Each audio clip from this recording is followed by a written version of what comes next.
करा। गल थोड़ी पिछों शुरू करदा, पिछों मतलब काफ़ी पिछों शुरू करदा। तो अहमद शाह अब्दाली साहब ने हरमंदर साहब ते कब्जा कर लिया और मस्से रंगड़ नूं उसका इंचार्ज बनाता। मस्से रंगड़ ने दरबार साहब जो अंदर जिथे बीड़ साहब है उत्थे उन्हें मंजा डाह के शराबा पींदा सी ते कंजरियां नचांदा सी। उस मस्से रंगड़ दा ਅੰਮ੍ਰਿਤਸਰ ਦੇ 2 ਯੋਧਿਆਂ ਨੇ ਉਹਦਾ ਸਿਰ ਵੱਢਿਆ ਹੈ ਤੇ ਹਰਮੰਦਰ ਸਾਹਿਬ ਅਹਿਮਦ ਸ਼ਾਹ ਅਬਦਾਲੀ ਕੋਲੋਂ ਮੱਸੇ ਰੰਗੜ ਕੋਲੋਂ ਵਾਪਸ ਕੌਮ ਨੂੰ ਮਿਲਿਆ। ਉੱਤੋਂ ਉਹ ਜਿਹੜੇ 2 ਜਾਣੇ ਸੀਗੇ ਜਿਨ੍ਹਾਂ ਨੇ ਜਿਹੜੇ ਯੋਧਿਆਂ ਨੇ ਮੱਸੇ ਰੰਗੜ ਦਾ ਸਿਰ ਵੱਢਿਆ ਸੀ, ਉਸ ਦੇ ਵਿੱਚੋਂ ਇੱਕ ਦਾ ਨਾਮ ਸੀ ਸੁੱਖਾ ਸਿੰਘ, ਇੱਕ ਦਾ ਨਾਮ ਸੀ ਮਹਿਤਾਬ ਸਿੰਘ। ਸੁੱਖਾ ਸਿੰਘ ਜਿਹੜੇ ਸੀ ਉਹਨਾਂ ਦਾ ਥੈਂਕ ਯੂ ਰਿਚੇ, ਸੁੱਖਾ ਸਿੰਘ ਦਾ ਪੂਰਾ ਨਾਮ ਸੀਗਾ ਸੁੱਖਾ ਸਿੰਘ ਕਲਸੀ। ਬਾਈ ਚਾਂਸ ਮੇਰਾ ਵੀ ਸਾਡਾ ਇਲਾਕਾ ਵੀ ਉਹੀ ਆ, ਸਾਡੇ ਪਿੰਡ ਵੀ ਲਾਗੇ ਲਾਗੇ ਆ।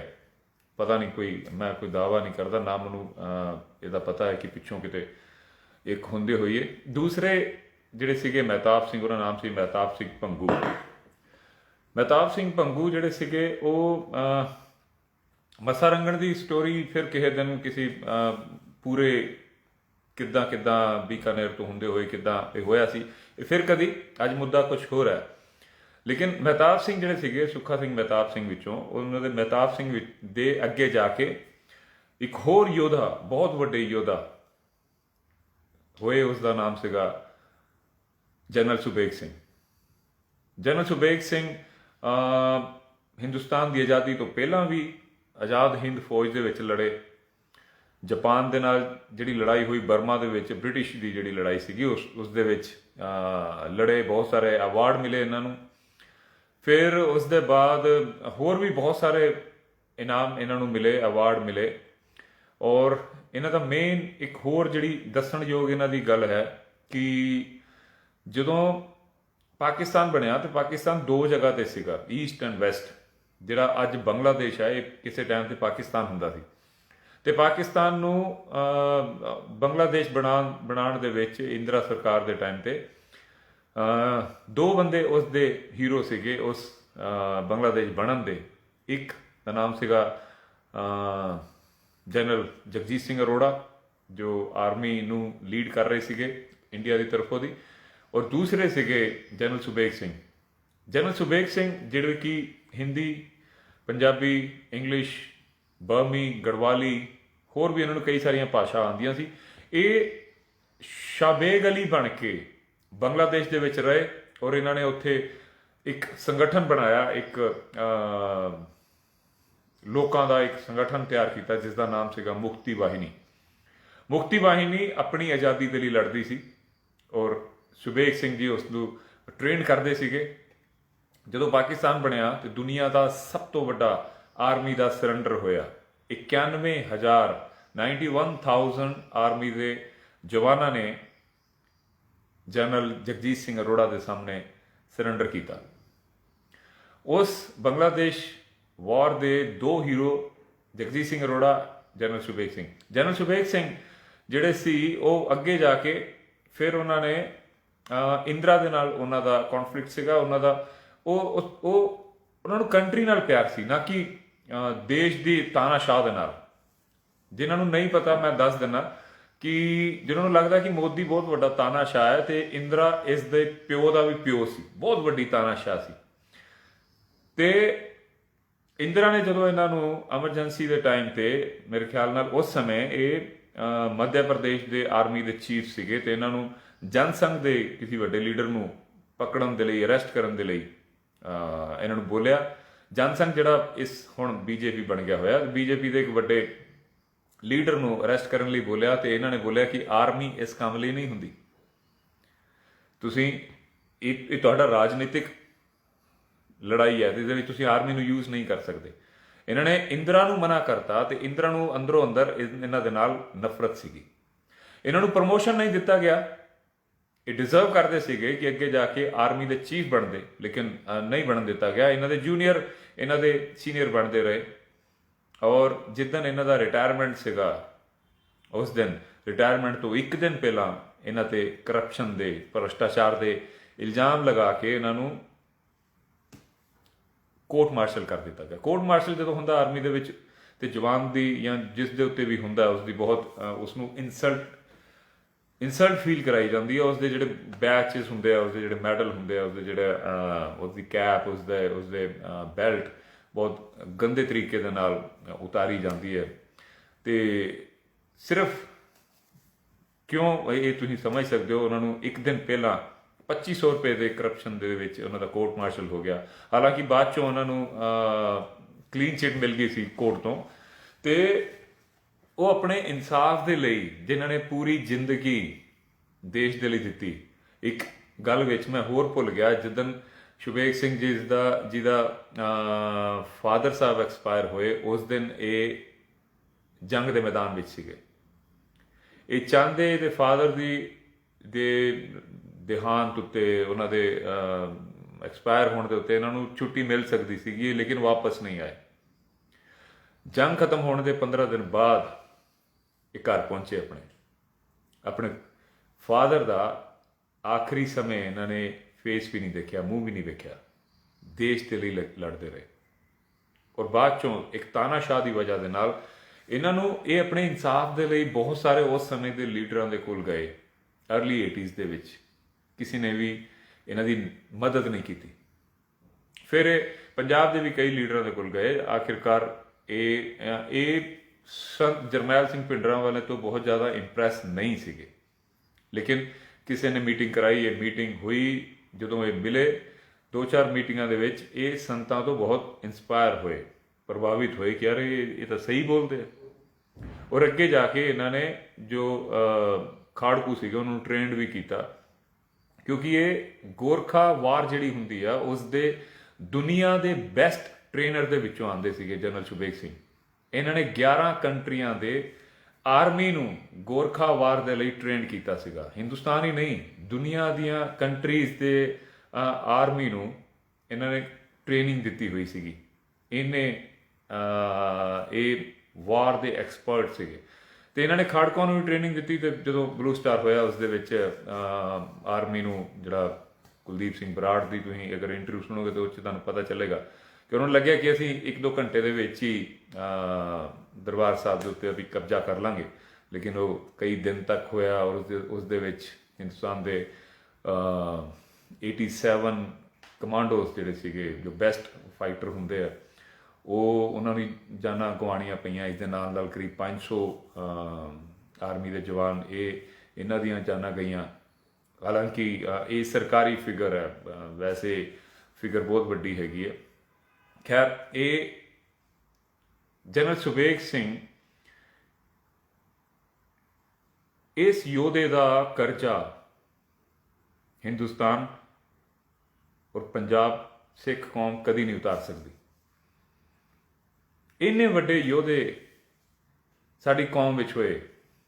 ਗੂਗਲ ਕਰਿਓ, YouTube ਕਰਿਓ, ਅੱਜ ਕੱਲ੍ਹ ਬਹੁਤ ਕੁਝ ਹੁੰਦਾ ਤੇ ਇਹਨਾਂ ਦੇ ਬਾਰੇ ਪੜ੍ਹਿਓ। ਵੈਸੇ ਤਾਂ ਬਹੁਤ ਸਾਰੇ ਲੋਕਾਂ ਨੂੰ ਪਤਾ ਹੋਣਾ, ਜਿਹੜੀ ਨਵੀਂ ਜਨਰੇਸ਼ਨ ਹੈਗੀ, ਮੈਂ ਉਹਨਾਂ ਦੇ ਨਾਲ ਗੱਲ ਕਰ ਰਿਹਾ ਕਿ ਪੜ੍ਹਿਓ।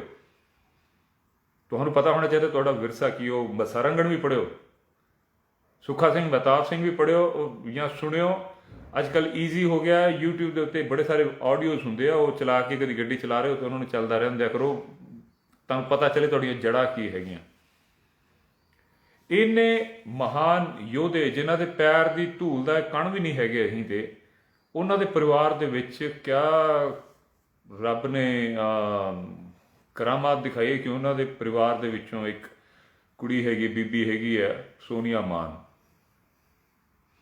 ਮੈਂ ਟਾਈਟਲ ਤਾਂ ਅੱਜ ਦਾ ਰੱਖਿਆ ਸੀਗਾ ਕਿ ਰਾਜੇਵਾਲ ਸਾਹਿਬ ਨੂੰ ਬੇਨਤੀ, ਪਰ ਪਹਿਲੀ ਬੇਨਤੀ ਮੈਂ ਸੋਨੀਆ ਮਾਨ ਨੂੰ ਕਰਦਿਆਂ ਕਿ ਬੀਬਾ ਆ ਤੂੰ ਕੀ ਕੰਮ ਫੜਿਆ ਹੋਇਆ। ਮੈਂ ਅੱਜ 3-4 ਵੀਡੀਓ ਵੇਖੇ ਪਹਿਲਾਂ ਤੇ ਤੇਰੇ ਕੋਲ ਤੇਰੇ ਬੇਨਤੀ ਆ ਕਿ ਬਈ ਹਰ ਜਗ੍ਹਾ ਹਰ ਗੱਲ ਨੂੰ ਤੂੰ ਧਰਮ ਨਾਲ ਨਾ ਜੋੜ ਦਿਆ ਕਰ। ਦੀਪ ਸਿੱਧੂ ਫਲਾਣ ਜੀ, ਦੀਪ ਸਿੱਧੂ ਖਾਲਿਸਤਾਨ ਦੀ ਗੱਲ ਕਰਦਾ, ਫਲਾਣ, ਉਹ ਕਿੱਥੇ ਕੀਤੀ ਉਹਨੇ ਖਾਲਿਸਤਾਨ ਦੀ ਗੱਲ। ਇਹ ਤਾਂ ਸਰਕਾਰਾਂ ਕਰਦੀਆਂ ਇਹੋ ਜਿਹੇ ਕੰਮ ਜਿਹੜਾ ਤੁਸੀਂ ਕਰ ਰਹੇ ਹੋ। ਉਹ ਦੀਪ ਦੇ ਉੱਤੇ ਤੁਸੀਂ ਇਲਜ਼ਾਮ ਲਾਉਂਦੇ ਹੋ। ਤੁਸੀਂ ਆਪਣੇ ਇੰਟਰਵਿਊ ਦੇ ਵਿੱਚ ਕਹਿ ਰਹੇ ਹੋ ਜੀ ਮੈਂ ਕਿਸਾਨ ਜਥੇਬੰਦੀਆਂ ਨੂੰ ਮੇਰੀ ਰਿਕੁਐਸਟ ਹੈ ਕਿ ਉਹ ਆਪਣੀ ਪਾਰਟੀ ਅਨਾਉਂਸ ਕਰਨ। ਉਹ ਪਾਰਟੀ ਅਨਾਉਂਸ ਕਰਨ ਤਾਂ ਇੱਕ ਟਿਕਟ ਸੋਨੀਆ ਮਾਨ ਨੂੰ ਵੀ ਦੇਣ, ਸੋਨੀਆ ਮਾਨ MLA ਬਣੇ। ਉਹ ਬਣਾਓ ਯਾਰ ਪਾਰਟੀ, ਤੁਹਾਨੂੰ ਕੋਈ ਮਨਾ ਥੋੜੀ ਕਰਦੇ ਪਿਆ। ਦੂਜਿਆਂ ਦੇ ਉੱਤੇ ਤੁਸੀਂ ਲੱਗੇ ਹੁੰਦੇ ਨੁਕਤਾਚੀਨੀ ਕਰਨ ਕਿ ਉਹ ਦੀਪ ਸਿੱਧੂ ਤੇ ਜੀ ਰਾਜਨੀਤੀ ਜਾਏਗਾ, ਖੁਦ ਤੁਸੀਂ ਪਾਰਟੀ ਬਣਾ ਰਹੇ ਹੋ। ਹਾਲਾਂਕਿ ਦੀਪ ਸਿੱਧੂ ਬਾਈ ਨੇ ਹਮੇਸ਼ਾ ਮਨਾ ਕੀਤਾ ਕਿ ਉਹਨੇ ਇਲੈਕਸ਼ਨ ਨਹੀਂ ਲੜਨਾ। ਇਸ ਦੀ ਗਾਰੰਟੀ ਮੈਂ ਵੀ ਲੈ ਸਕਦਾ। ਜ਼ਿੰਦਗੀ 'ਚ ਕਦੀ ਦੀਪ ਸਿੱਧੂ ਬਾਈ ਇਲੈਕਸ਼ਨ ਲੜਿਆ ਮੈਂ ਕਦੀ ਪੰਜਾਬ ਨਹੀਂ ਵੜਾਂਗਾ, ਕਦੀ ਦੀਪ ਸਿੱਧੂ ਬਾਈ ਨਾਲ ਕੋਈ ਰਾਬਤਾ ਨਹੀਂ ਰੱਖਾਂਗਾ। ਤੁਸੀਂ ਲੜਨਾ ਸੋਨੀਆ ਮਾਨ ਜੀ, ਤੁਸੀਂ ਲੜਨਾ ਇਲੈਕਸ਼ਨ, ਦੂਜਿਆਂ ਨੂੰ ਨਾ ਬਦਨਾਮ ਕਰੋ। ਮੈਂ ਉਹ ਯਾਦ ਗਰੇਵਾਲ ਬਾਈ ਸਾਡਾ ਯਾਰ ਵੀ ਹੈ, ਸਾਡਾ ਕੋ-ਸਟਾਰ ਵੀ ਹੈ, ਮੈਂ ਉਹਦੇ ਨਾਲ ਕੰਮ ਵੀ ਕੀਤਾ ਹੋਇਆ। ਉਹਦੇ ਮੂੰਹ 'ਚ ਤੁਸੀਂ ਵਰਡ ਪਾਉਂਦੇ ਪਏ ਹੋ ਕਿ ਇੱਦਾਂ ਬੋਲਦੇ ਤੁਸੀਂ ਬੋਲ ਰਹੇ ਹੋ ਕਿ ਜੀ ਉਹ ਦੀਪ ਸਿੱਧੂ ਦਾ ਪੂਰਾ ਸਮਰਥਨ ਹੈਗਾ। ਕਦੀ ਤੁਸੀਂ ਕਹਿ ਰਹੇ ਹੋ ਜੀ ਉਹ ਦੀਪ ਸਿੱਧੂ ਗਲਤੀ ਹੋਈ, ਉਹ ਸਾਰਿਆਂ ਨੂੰ ਲਾਲ ਕਿਲੇ ਲੈ ਗਿਆ। ਕਿੱਥੇ ਲੈ ਗਿਆ ਲਾਲ ਕਿਲੇ? ਕਿਹੜਾ ਵੀਡੀਓ ਤੁਹਾਡੇ ਕੋਲ ਹੈਗਾ? ਕਿਹੜੇ ਬਿਹਾਰ ਕਿਸ ਬੇਸ ਤੇ ਤੁਸੀਂ ਕਹਿੰਦੇ ਹੋ ਕਿ ਦੀਪ ਸਿੱਧੂ ਉੱਥੇ ਲੈ ਗਿਆ ਲਾਲ ਕਿਲੇ ਤੇ? ਮੈਂ ਚੈਲੰਜ ਕਰਦਾ ਤੁਹਾਨੂੰ ਸੋਨੀਆ ਮਾਨ, ਮੈਂ ਚੈਲੰਜ ਕਰਦਾ ਤੁਹਾਨੂੰ, ਜੇ ਤੁਹਾਡੇ ਕੋਲ ਕੋਈ ਪ੍ਰੂਫ ਹੈਗਾ ਨਾ ਦਿਖਾਓ। ਤੁਸੀਂ ਜੋ ਕਹੋਗੇ ਮੈਂ ਹਾਰਨ ਨੂੰ ਤਿਆਰ ਹਾਂ। ਹਿੰਦੁਸਤਾਨ ਦੀ ਇੰਨੀ ਵੱਡੀ agency crime branch of India, CBI, ਇਹਨਾਂ ਨੂੰ ਤੇ ਕੋਈ ਪ੍ਰੂਫ ਮਿਲਿਆ ਨਹੀਂ ਕਿ ਦੀਪ ਸਿੱਧੂ ਬਾਈ ਉੱਥੇ ਲੋਕਾਂ ਨੂੰ ਲੈ ਗਿਆ। ਤੁਹਾਡੇ ਕੋਲ ਹੈਗਾ ਤੇ ਦਿਖਾਓ ਨਾ ਯਾਰ। ਮੇਰੇ ਕੋਲ ਪ੍ਰੂਫ ਹੈਗੇ ਆ, ਮੈਨੂੰ ਦਿਖਾਉਣ ਦੀ ਵੀ ਲੋੜ ਨਹੀਂ। YouTube ਤੇ ਪਿਆ ਹੋਇਆ, ਵੇਖ ਲਓ। ਤੁਹਾਡੇ ਸਟੇਜਾਂ ਤੋਂ ਬੋਲਿਆ ਗਿਆ ਲਾਲ ਕਿਲੇ ਜਾਵਾਂਗੇ। ਤੁਹਾਡਾ ਉਹ ਰਜਿੰਦਰਦੀਪ ਸਿੰਘ ਉਹ ਸਭ ਨੂੰ ਲੈ ਕੇ ਗਿਆ, ਉਹ ਪੰਦੇਰ ਲੈ ਕੇ ਗਿਆ। ਨਹੀਂ ਬੋਲਿਆ ਉਹਨੇ, ਜਾਂ ਕਹਿ ਦੋ ਕਿ ਨਹੀਂ ਬੋਲਿਆ ਕਿ ਮੋਦੀ ਦੀ ਹਿੱਕ ਤੇ ਟਰੈਕਟਰ ਚਲਾਵਾਂਗੇ, ਲਾਲ ਕਿਲੇ ਲੈ ਕੇ ਜਾਵਾਂਗੇ, ਦਿੱਲੀ ਦੀ ਹਿੱਕ ਤੇ ਚਲਾਵਾਂਗੇ। ਗਲਤੀਆਂ ਤੁਹਾਡੀਆਂ। ਉਹ ਟਕੈਤ ਸਾਹਿਬ ਦਾ ਹੈਗਾ कि दिल्ली जावांगे, लाल किला किसी के बाप का है क्या? लाखों ट्रैक्टर जाएंगे। टकैत साहब बोलते हैं ਤੁਹਾਡੇ ਕਹਿਣ ਤੇ ਲੋਕੀ ਉੱਥੇ ਪਹੁੰਚੇ। ਦੀਪ ਸਿੱਧੂ ਬਾਈ ਤਾਂ ਸਭ ਤੋਂ ਲਾਸਟ ਵਿੱਚ ਗਿਆ। ਕੋਈ ਗੱਲ ਹੁੰਦੀ ਹੈ, ਅਗਰ ਪੰਜਾਬ ਦੇ ਵਿੱਚ BJP ਦਾ ਕੋਈ ਭਵਿੱਖ ਨਹੀਂ ਹੈਗਾ ਜੇ ਹਿੰਦੂ ਸਿੱਖ ਦੀ ਲੜਾਈ ਨਾ ਹੋਏ ਤਾਂ। ਉਹਨੂੰ ਤੁਸੀਂ ਲੋਕ ਇਸ ਹਰ ਗੱਲ ਨੂੰ ਤੁਸੀਂ ਕਾਮਰੇਡ ਪਤਾ ਨਹੀਂ ਕਿਹੜੀ ਜਿਹੜੀ ਵੀ ਤੁਹਾਡੀ ਕਮਿਊਨਿਟੀ ਹੈਗੀ ਹੈ, ਤੁਸੀਂ ਹਰ ਗੱਲ ਨੂੰ ਧਰਮ ਦੇ ਨਾਲ ਜੋੜ ਦਿੰਦੇ ਹੋ। ਖਾਲਿਸਤਾਨ ਕਰਨਾ ਸ਼ੁਰੂ ਹੋ ਜਾਂਦੇ ਹੋ।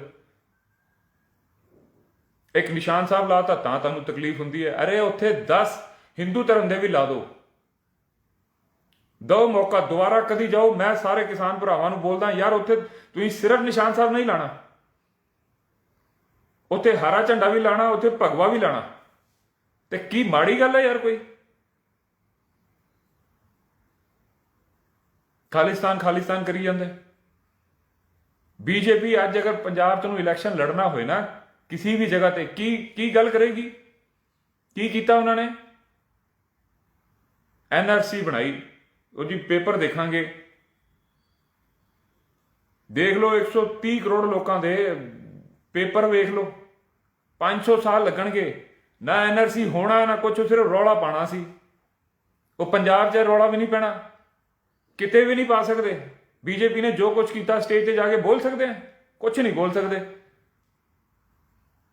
ਔਰ ਤੁਹਾਡੇ ਵਰਗੇ ਲੋਕ BJP ਦੇ ਲਈ ਕੰਮ ਕਰਦੇ ਸ਼ਾਇਦ, ਮੈਨੂੰ ਪਤਾ ਨਹੀਂ ਹੈ, ਲੇਕਿਨ ਤੁਹਾਡੀਆਂ ਹਰਕਤਾਂ ਦੱਸਦੀਆਂ ਕਿ ਤੁਸੀਂ BJP ਦੇ ਲਈ ਕੰਮ ਕਰਦੇ ਹੋ। ਔਰ ਰੱਬ ਦਾ ਵਾਸਤਾ ਜੇ ਇਸ ਚੀਜ਼ਾਂ ਨੂੰ ਧਰਮ ਨਾਲ ਨਾ ਜੋੜਿਆ ਕਰੋ।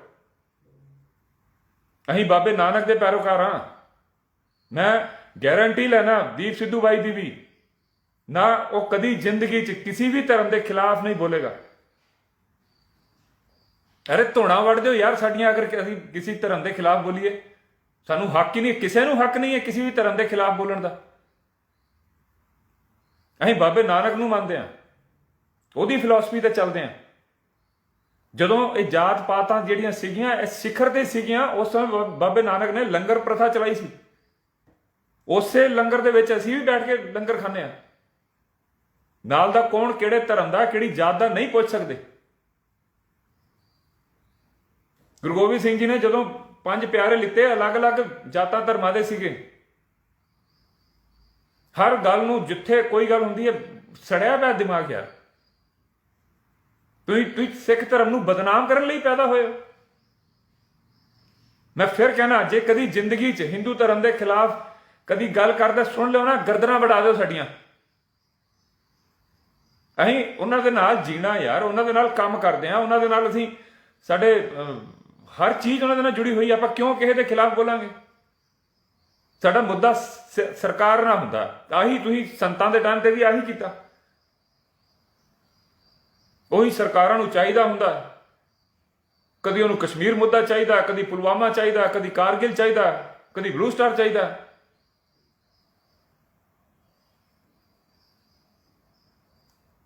ਦੋ ਮਿੰਟ ਲੱਗਦੇ, ਕੈਮਰਾ ਔਨ ਕੀਤਾ, ਸ਼ੁਰੂ ਹੋ ਗਏ ਖਾਲਿਸਤਾਨ ਜੀ, ਦੀਪ ਸਿੱਧੂ ਖਾਲਿਸਤਾਨ ਬਣਾ ਰਿਹਾ। ਕਿਹੜਾ ਬਣਾਤਾ ਖਾਲਿਸਤਾਨ ਉਹਨੇ? ਇਨਡਾਇਰੈਕਟਲੀ ਤੁਸੀਂ ਸਿੱਖਾਂ ਨੂੰ ਟਾਰਗੇਟ ਕਰੀ ਜਾਂਦੇ ਹੋ। ਤੁਸੀਂ ਆਪਣੀ ਰਾਜਨੀਤੀ ਕਰਨੀ ਕਰੋ ਯਾਰ, ਤੁਸੀਂ ਲਓ ਵੋਟਾਂ। ਤੁਸੀਂ ਸਭ ਨੂੰ ਖੁਸ਼ ਕਰਨ ਦੇ ਚੱਕਰ 'ਚ ਹੈਗੇ ਹੋ। ਆ ਵੀ ਖੁਸ਼ ਕਰ ਦੋ, ਆ ਵੀ ਖੁਸ਼ ਕਰ ਦੋ, ਆ ਵੀ ਖੁਸ਼ ਕਰ ਦੋ। ਅਰੇ ਗਲਤ ਨੂੰ ਗਲਤ ਬੋਲੋ।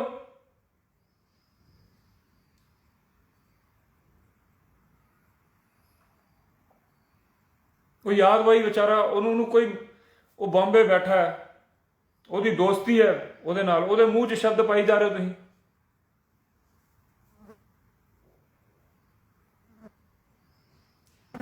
ਕਿਆ ਬੋਲਦੇ ਆ? ਉਹਦੀ ਜਥੇਬੰਦੀਆਂ ਦੇ ਨਾਲ ਉਹ ਸਹਿਮਤੀ ਦਿੰਦਾ ਹੈ ਜਾਂ ਰਜਾਮੰਦੀ ਦਿੰਦਾ ਹੈ? ਜਥੇਬੰਦੀਆਂ ਤੋਂ ਬਾਹਰ ਉਹਨੇ ਉਹਦੇ ਜਥੇਬੰਦੀਆਂ ਦੇ ਖਿਲਾਫ ਕੁਝ ਨਹੀਂ ਬੋਲਿਆ, 1000 ਵਾਰ ਬੋਲਤਾ। 25 ਤਰੀਕ ਦੀ ਤੁਸੀਂ ਦਿਮਾਗ ਅਗਰ ਹੈਗਾ ਨਾ ਸੋਨੀਆ ਮਾਨ ਜੀ, ਤੁਹਾਡਾ ਦਿਮਾਗ ਅਗਰ ਹੈਗਾ, ਡੱਬਿਆਂ ਉੱਤੇ ਕੁਝ ਖਾਲੀ ਹੈ ਜਾਂ ਉਹ 'ਚ ਕੁਝ ਹੈਗਾ, 25 ਤਰੀਕ ਦੀ ਉਹਦੀ ਸਪੀਚ ਸੁਣ ਲੈਣਾ। ਉਹਦਾ ਗਲਾ ਭਰਿਆ ਹੋਇਆ, ਆਲਮੋਸਟ ਰੋਂਦਾ ਪਿਆ ਉਹ ਬੰਦਾ, ਦੀਪ ਸਿੱਧੂ। ਉਹ ਸਟੇਜ ਤੋਂ ਬੋਲ ਰਿਹਾ ਕਿ ਸਾਡੇ ਆਗੂ, ਸਾਡੇ ਬਜ਼ੁਰਗ ਨੇ, ਕਿਸੇ ਨੇ ਮਾੜੀ ਅੱਖ ਵੀ ਚੁੱਕੀ ਤੇ ਛਾਤੀਆਂ ਡਾ ਦਾਂਗੇ।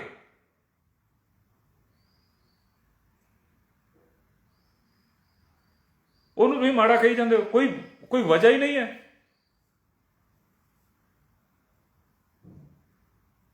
ਉਹ ਰਾਜੇਵਾਲ ਸਾਹਿਬ, ਤੁਸੀਂ ਸਾਡੇ ਬਜ਼ੁਰਗ ਹੋ, ਵੱਡੇ ਹੋ, ਬਾਪੂ ਜੀ ਹੋ। ਤੁਸੀਂ ਗਲਤ ਨੂੰ ਗਲਤ ਕਿਉਂ ਨਹੀਂ ਕਹਿੰਦੇ? ਔਰ ਰਜਿੰਦਰਦੀਪ ਸਿੰਘ ਕਿੱਦਾਂ ਸਟੇਜ ਤੋਂ ਤੁਹਾਡੇ ਬੋਲਦਾ ਰਿਹਾ, ਤੁਸੀਂ ਕਿਉਂ ਨਹੀਂ ਉਹਨੂੰ ਬੋਲਿਆ? ਆ ਗਲਤ ਬੋਲਣ ਦਾ ਲਾਇਸੈਂਸ ਹੈ ਜਥੇਬੰਦੀਆਂ ਦੇ ਵਿੱਚ ਆਣਾ?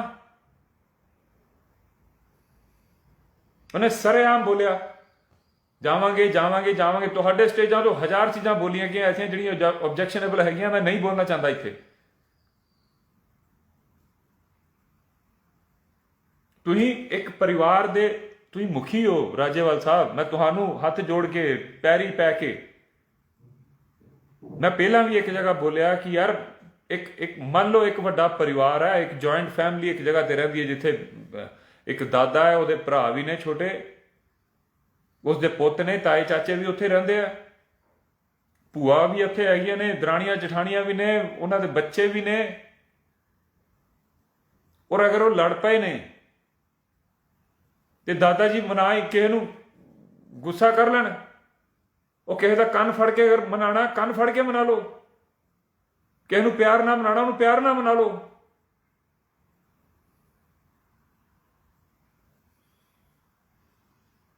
ਤੁਹਾਡੇ ਪਰਿਵਾਰ ਦੀਆਂ ਗੱਲਾਂ ਬਾਜ਼ਾਰ 'ਚ ਹੋਣੀਆਂ ਸ਼ੁਰੂ ਹੋ ਗਈਆਂ, ਬਾਜ਼ਾਰੂ ਹੋ ਗਈਆਂ ਗੱਲਾਂ। ਤੁਸੀਂ ਬੋਲਦੇ ਹੀ ਨਹੀਂ।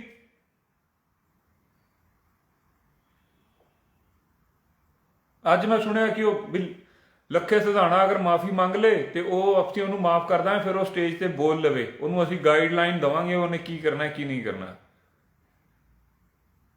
ਪਹਿਲੀ ਚੀਜ਼ ਤਾਂ ਲੱਖਾ ਬਾਈ ਇੱਦਾਂ ਕਰਨ ਨਹੀਂ ਲੱਗਿਆ, ਕਿਉਂਕਿ ਲੱਖੇ ਬਾਈ ਨੇ ਕੋਈ ਗਲਤ ਨਹੀਂ ਕੀਤਾ ਕਿ ਉਹ ਮਾਫੀ ਮੰਗੇ। ਜੇ ਉਹ ਮਾਫੀ ਮੰਗ ਲੈਂਦਾ ਤਾਂ ਸਾਬਿਤ ਹੋ ਗਿਆ ਉਹਨੇ ਗਲਤ ਕੀਤਾ ਸੀ। ਔਰ ਜੇ ਤੁਸੀਂ ਇਹ ਕਰਵਾਤਾ ਤੇ ਤੁਸੀਂ ਇਸ ਤੋਂ ਵੱਡਾ ਨੁਕਸਾਨ ਨਹੀਂ ਕਰਾ ਸਕਦੇ ਇਸ ਮੋਰਚੇ ਦਾ, ਕਿਉਂਕਿ ਫਿਰ ਤੁਸੀਂ ਕਿਸਾਨਾਂ ਨੂੰ ਔਰ ਯੂਥ ਨੂੰ ਵੰਡਿਆ, ਹੁਣ ਤੁਸੀਂ ਯੂਥ ਨੂੰ ਦੋ ਹਿੱਸਿਆਂ 'ਚ ਵੰਡ ਦੋਗੇ। ਇੱਕ ਇਸ ਚੀਜ਼ ਨੂੰ ਸਹੀ ਬੋਲੇਗਾ, ਇੱਕ ਇਸ ਚੀਜ਼ ਨੂੰ ਗਲਤ ਬੋਲੇਗਾ। ਰੱਬ ਦਾ ਵਾਸਤਾ ਜੇ ਆਹ ਬੇਵਕੂਫੀ ਨਾ ਕਰਿਓ। ਲੱਖਾ ਬਾਈ ਹੋਵੇ, ਦੀਪ ਬਾਈ ਹੋਵੇ, ਕਿਸੇ ਹੋਰ ਤੋਂ ਤੁਹਾਨੂੰ ਨਾਰਾਜ਼ਗੀ ਹੋਵੇ, ਉਹਨੂੰ ਬੁਲਾ ਲਓ। ਕਿਸੇ ਨੂੰ ਡਾਂਟਣਾ ਡਾਂਟ ਲਓ, ਕਿਸੇ ਨੂੰ ਗੁੱਸਾ ਹੋਣਾ ਗੁੱਸੇ ਹੋ ਲਓ, ਕਿਸੇ ਨੂੰ ਪਿਆਰ ਕਰਨਾ ਪਿਆਰ ਕਰ ਲਓ, ਕਿਸੇ ਦਾ ਕੰਨ ਪਕੜ ਕੇ ਬੋਲਣਾ, ਕਿਸੇ ਦੇ ਥਾਪੜਾ ਦੇਣਾ, ਉਹ ਨਹੀਂ ਮੈਨੂੰ ਪਤਾ। ਸੈਂਟਰ ਸਰਕਾਰ ਨਾਲ ਮੱਥਾ ਲਾਣਾ ਤੇ ਐਵੇਂ ਨਹੀਂ ਲੱਗਣਾ। ਅੱਧੀ ਉਹਨੇ ਤੇ ਮੋਰਚਾ ਤੋੜ ਦਿੱਤਾ, ਬਚਿਆ ਹੋਇਆ ਤੁਸੀਂ ਇਹੋ ਜਿਹੀਆਂ ਬੇਵਕੂਫੀਆਂ ਤੋਂ ਤੋੜ ਲੈਣਾ। ਤੁਹਾਡੇ ਨਾਲ ਨਾਰਾਜ਼ਗੀ ਹੈ, ਤੁਹਾਡੇ ਖਿਲਾਫ ਨਹੀਂ ਹੈਗੇ, ਤੁਹਾਡੇ ਨਾਲ ਨਾਰਾਜ਼ਗੀ ਹੈ। ਨਾਰਾਜ਼ਗੀ ਮੈਂ ਆਪਣੇ ਫਾਦਰ ਸਾਹਿਬ ਤੋਂ ਵੀ ਹੋ ਸਕਦਾ, ਆਪਣੀ ਮਦਰ ਤੋਂ ਵੀ ਹੋ ਸਕਦਾ, ਕੌਣ ਨਹੀਂ ਹੁੰਦਾ।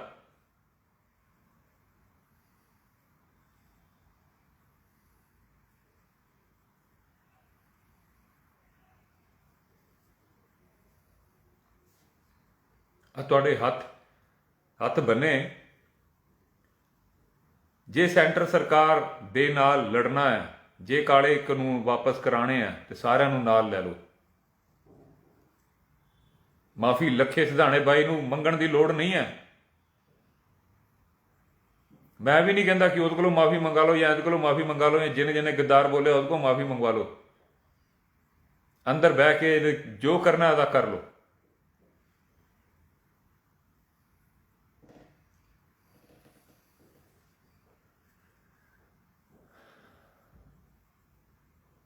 ਮੋਰਚਾ ਇੰਪੋਰਟੈਂਟ ਸੀਗਾ, ਪੰਜਾਬ ਇੰਪੋਰਟੈਂਟ ਸੀਗਾ, ਹਿੰਦੁਸਤਾਨ ਦੀ ਆਮ ਜਨਤਾ ਇੰਪੋਰਟੈਂਟ ਸੀਗੀ, ਉਹਦੇ ਲਈ ਲੜੇ ਸੀ। ਕਦੀ ਤੁਸੀਂ ਆਰਡਰ ਲਾ ਦਿੰਦੇ ਹੋ, ਆਹ ਨਹੀਂ ਬੋਲੇਗਾ, ਕਦੀ ਉਹ ਨਹੀਂ ਬੋਲੇਗਾ, ਆਹ ਫਲਾਣਾ ਆਹ ਟਿਮਕਾ ਹੈ। ਹੁਣ ਬੋਲਦਾ ਚੰਗਾ ਲੱਗਦਾ, ਉਹੀ ਲੀਡਰ ਤੁਹਾਡੇ ਸਟੇਜਾਂ ਦੇ ਉੱਪਰ ਚੜੇ ਹੁੰਦੇ ਆ। ਇੱਧਰ ਨਹੀਂ ਚੜੇ ਤੇ ਇੱਧਰ ਚੜ ਕੇ, ਗਾਜੀਪੁਰ ਚੜ ਕੇ। ਯੋਗਿੰਦਰ ਯਾਦਵ, ਉਹਦੀ ਆਪਣੀ ਪਾਰਟੀ ਵੀ ਹੈ, ਉਹ ਬੋਲ ਸਕਦਾ ਹੈ। ਕਲੀਅਰ ਕਰ ਦਿਓ। ਜੇ ਤੁਹਾਨੂੰ ਇੰਨੀ ਜ਼ਿਆਦਾ ਦਿੱਕਤ ਹੈ ਕਿ ਬਈ ਜਥੇਬੰਦੀਆਂ ਦਾ ਮਸਲਾ ਹੈ, ਜਥੇਬੰਦੀਆਂ ਦਾ ਹੀ ਮਸਲਾ ਰਹੇਗਾ, ਬੋਲ ਦਿਓ ਕੱਲ ਕਿ ਜਥੇਬੰਦੀਆਂ ਦਾ ਮਸਲਾ ਹੈ, ਜਥੇਬੰਦੀਆਂ ਬੋਲਣਗੀਆਂ, ਜਥੇਬੰਦੀਆਂ ਹੀ ਸੁਣਨਗੀਆਂ। ਜਿਹੜਾ ਕਿਸਾਨ ਨਹੀਂ ਹੈਗਾ, ਜਿਹਦੀ ਜ਼ਮੀਨ ਨਹੀਂ ਹੈਗੀ, ਉਹ ਇੱਥੋਂ ਦੀ ਨਿਕਲੇ, ਬਾਹਰ ਜਾਵੇ ਨਾ, ਉਹ ਇੱਥੇ ਸਾਹਮਣੇ ਬੈਠੇ ਵੀ ਨਾ, ਉਹਦਾ ਕਿਸ ਤਰ੍ਹਾਂ ਦਾ ਯੋਗਦਾਨ ਵੀ ਨਹੀਂ ਚਾਹੀਦਾ। ਉਹ ਜਿਹੜੇ ਬਾਹਰੋਂ ਫੰਡ ਭੇਜਦੇ ਪਏ ਨੇ, ਉਹਨਾਂ ਨੂੰ ਵੀ ਬੋਲ ਦਿਓ ਕਿ ਜੇ ਕਿਸਾਨ ਹੈਗੇ ਉੱਤੇ ਫੰਡ ਭੇਜੋ, ਨਹੀਂ ਤਾਂ ਨਹੀਂ ਭੇਜੋ।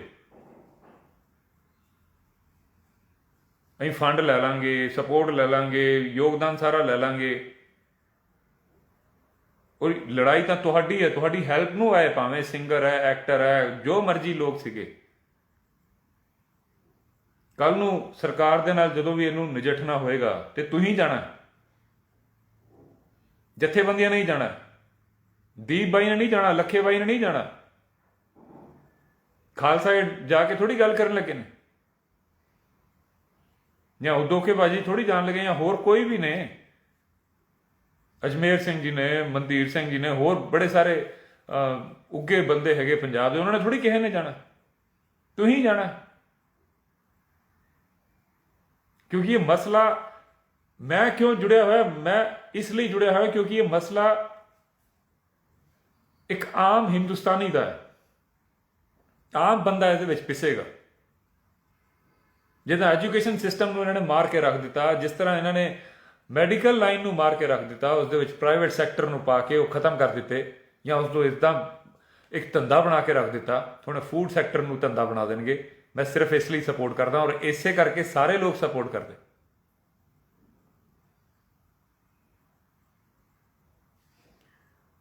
ਕੀ ਕਰੋਗੇ, ਕਿੱਦਾਂ ਕਰੋਗੇ, ਸਭ ਨੂੰ ਬੁਲਾਓ। ਤੁਸੀਂ ਵੱਡੇ ਹੋ, ਤੁਸੀਂ ਸਾਡੇ ਬਾਪੂ ਜੀ ਹੋ। ਤੁਸੀਂ ਕਿਸੇ ਨੂੰ ਵੀ, ਲੱਖੇ ਬਾਈ ਨੂੰ ਬੁਲਾਓਗੇ, ਦੀਪ ਬਾਈ ਨੂੰ ਬੁਲਾਓਗੇ, ਜਾਂ ਕਿਸੇ ਨਾਲ ਹੋਰ ਵੀ ਨਾਰਾਜ਼ਗੀ ਤੁਹਾਡੀ ਹੋਈ, ਉਹਨੇ ਆ ਕੇ ਤੁਹਾਡੇ ਪੈਰ ਹੀ ਛੂਹਣੇ। ਹੋ ਸਕਦਾ ਤੁਹਾਨੂੰ ਦੱਸੇ ਕਿ ਮੈਂ ਤੁਹਾਡੇ ਤੋਂ ਇਸ ਗੱਲ ਤੇ ਨਾਰਾਜ਼ ਹਾਂ, ਕਰ ਲਿਓ ਗੱਲ। ਇਹ ਤਾਂ ਤਮਾਸ਼ਾ ਕਿਉਂ ਬਣਾਇਆ ਹੋਇਆ? ਆ ਸੋਨੀਆ ਮਾਨ ਜੀ ਆ ਚੌਧਰੀ ਬਣੇ ਹੋਏ ਨੇ, ਇਹ ਵਿੱਚ ਬੋਲੀ ਜਾਂਦੇ, ਮੇਰੇ ਵਰਗੇ ਵੀ ਚੌਧਰੀ ਬਣੇ ਹੋਏ, ਕਿਉਂ ਮੌਕਾ ਦੇ ਰਹੇ ਹੋ ਤੁਸੀਂ? ਇਹ ਤਾਂ ਤਮਾਸ਼ਾ ਬਣੀ ਜਾ ਰਿਹਾ। ਮੈਨੂੰ ਮੇਰੀ ਕੋਈ ਹੈਸੀਅਤ, ਮੇਰੀ ਉਮਰ ਜਾਂ ਕਿਸੇ ਤਰ੍ਹਾਂ ਨਾਲ ਮੇਰੀ ਇੰਨੀ ਉਹ ਨਹੀਂ ਹੈਗੀ ਕਿ ਮੈਂ ਰਾਜੇਵਾਲ ਸਾਹਿਬ ਨੂੰ ਕੋਈ ਉਹ ਦੇ ਸਕਾਂ। ਮੈਂ ਬੇਨਤੀ ਕਰ ਸਕਦਾ, ਬੇਨਤੀ ਹੈ ਰਾਜੇਵਾਲ ਸਾਹਿਬ। ਸਤਿ ਸ਼੍ਰੀ ਅਕਾਲ।